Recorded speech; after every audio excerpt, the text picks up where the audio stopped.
আসসালামু আলাইকুম প্রিয় শিক্ষার্থীবৃন্দ, তোমরা সবাই কেমন আছো? আশা করি ভালোই আছো। এএস টিচিং হোমের পক্ষ হতে সবাইকে স্বাগতম। আজকে আমরা নবম, দশম এবং এসএসসি শিক্ষার্থীদের জন্য বাংলা প্রথম পত্র কবিতা আশা কবিতা নিয়ে উপস্থিত হয়েছি। চলো শুরু করা যাক। আশা কবিতা লিখেছেন সিকান্দার আবু জাফর। তাহলে প্রথমে আমরা আশা কবিতার লেখক পরিচিতি, লেখকের কিছু আলোচনা করি। সিকান্দার আবু জাফর, তার জন্ম তারিখ 1919 খ্রিস্টাব্দের 19 মার্চ। তার জন্মস্থান তেতুলিয়া, খুলনা। তার পিতার নাম সৈয়দ মঈনুদ্দিন হাশেমি। সিকান্দার আবু জাফরের শিক্ষা জীবনের মধ্যে মাধ্যমিক শিক্ষা অর্জন করেছেন, ম্যাট্রিক পাস করেছেন 1936 সালে তালা বি দে ইনস্টিটিউশন, খুলনা থেকে। ওনার উচ্চ মাধ্যমিক শিক্ষা IA রিপন কলেজ, কলকাতা। ওনার কর্মজীবন সম্পর্কে বলি। চাকরি করেন রেডিও পাকিস্তানে, সাংবাদিকতা করেছেন দৈনিক নবযুগ, সহযোগী সম্পাদক দৈনিক ইত্তেফাক, প্রধান সম্পাদক দৈনিক মিল্লাত, প্রতিষ্ঠাতা সম্পাদক মাসিক সমকাল। মুক্তিযুদ্ধের সময় কলকাতা থেকে সাপ্তাহিক অভিযান পত্রিকা সম্পাদনা ও প্রকাশের গুরুদায়িত্ব পালন করেন। ওনার সাহিত্যকর্ম মধ্যে আছে কাব্যগ্রন্থ প্রসন্ন প্রহর 1965, বৈরী বৃষ্টিতে 1965, তিমিরান্তিক 1965, কবিতা 1372 1968 সালে, বৃশ্চিক লগ্ন 1971, মানব কৌশিক 1966। ওনার নাটক হচ্ছে মাকড়সা 1960, শকুন্ত উপাখ্যান সিরাজউদ্দৌলা 1965, মহাকবি আলাওল 1966। ওনার উপন্যাস ছিল মাটি আর অশ্রু 1942 সালে, যেটা পুরবী 1944 সাল। ওনার অনুবাদ রুবাইয়াত ওমর খৈয়াম 1966, সেন্ট লুইয়ের সেতু 1961, বার্নার্ড মালামুরের জাদুর কলস 1959। ওনার পুরস্কার হচ্ছে বাংলা একাডেমি পুরস্কার পেয়েছেন 1966 সালে, 21 পদক মরণোত্তর। ওনার জীবনাবসান মানে মৃত্যুবরণ করেছেন 5 আগস্ট 1975 খ্রিস্টাব্দে। এখন আমরা আশা কবিতার লাইন টু লাইন ব্যাখ্যায় চলে যাব। চলো শুরু করা যাক। প্রথমে আছে, আমি সেই জগতে হারিয়ে যেতে চাই যেথায় গভীর নিশুত রাতে। আমি সেই জগতে, জগৎ মানে পৃথিবী, গভীর মানে অধিক, নিশুত রাত মানে মধ্যরাত, মানে অধিক মধ্যরাত, একদম মধ্যরাতে। জীর্ণ বেড়ার ঘরে, জীর্ণ মানে শীর্ণ অথবা দুর্বল, পুরনো। নির্ভাবনা হচ্ছে দুশ্চিন্তা দূর হওয়ার ভাব। মানুষেরা ঘুমিয়ে থাকে ভাই, মানে দুশ্চিন্তা দূর হওয়ার করে মানুষ ঘুমিয়ে থাকে ভাই, এমন কিছু বলেছেন। তো এখানে কবি বললেন, গতানুগতিক জীবনের বাইরে এসে যারা সুখ প্রত্যাশা করে, কবি তাদের কথা বলতে গিয়ে নিজের ইচ্ছার কথা জানিয়েছেন। তিনি নির্ভাবনাময় সুখের জীবন প্রত্যাশা করেছেন। জগতের অনেক মানুষ সবকিছু থাকা সত্ত্বেও রাতে ঘুমাতে পারে না।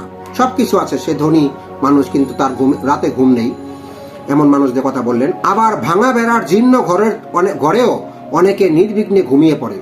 অনেক গরিব রিক্সা চালক, ভ্যান চালক, বাসায় কিছুই নেই, তারপরে সে নির্বিঘ্নে ঘুমায়, মানে শান্তিতে ঘুমায়। কবিও তাদের মতো জীবনযাপনে অভ্যস্ত হয়ে নির্ভাবনায় ঘুমিয়ে যেতে চান, তাদের মতো সুখী হতে চান। তারপরে যেথায় লোকে সোনা রূপা মানে এখানে টাকা পয়সা বোঝানো হয়েছে।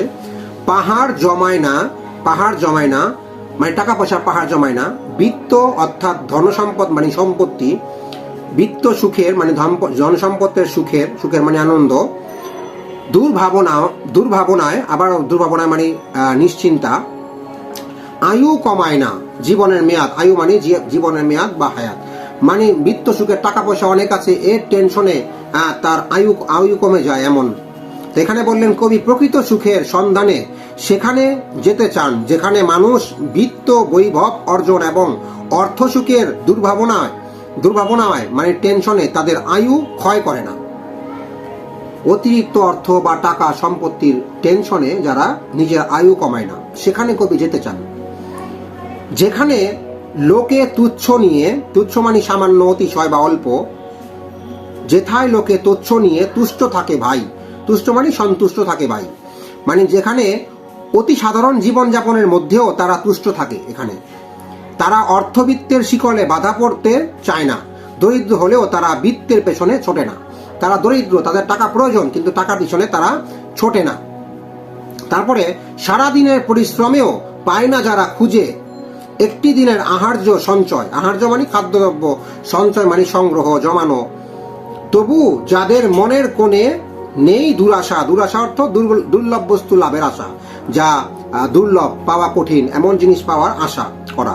গ্লানি মানে ক্লান্তি, নেই দীনতা, নেই কোনো সংশয়।